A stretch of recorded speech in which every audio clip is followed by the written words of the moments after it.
एक दिन गर्म दोपहर को हैदर काम से वापस आ रहा था। सूरज बहुत तेज था और रास्ता सुनसान था। अचानक उसने देखा कि एक बूढ़ा आदमी दरख्त के नीचे बैठा है। उसके होंठ खुश्क थे और वो बहुत कमजोर लग रहा था। हैदर फौरन उसके पास गया और फिक्र से बोला, बाबा जी, आप ठीक हैं? बूढ़े आदमी ने धीमी आवाज में कहा, बेटा, बहुत प्यास लगी है। अगर थोड़ा सा पानी मिल जाए तो जान बच जाएगी। हैदर फौरन करीबी कुएं की तरफ भागा। उसने अपने लोटे में ठंडा पानी भरा और बूढ़े आदमी के पास आकर उसे आहिस्ता आहिस्ता पानी पिलाया। बूढ़े आदमी ने पानी पिया तो उसकी आंखों में सुकून आ गया। उसने हैदर के सर पर हाथ रखा और कहा, बेटा, तुमने आज एक प्यासे इंसान को पानी दिया है। अल्लाह तुम्हारी इस नेकी को कभी ज़ाया नहीं करेगा। हैदर मुस्कुराकर चला गया।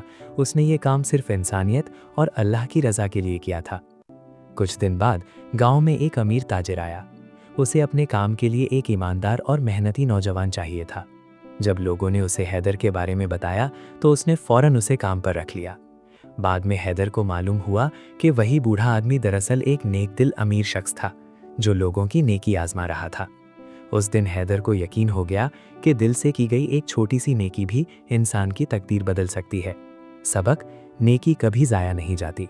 अल्लाह उसे किसी न किसी शक्ल में वापस लौटा देता है।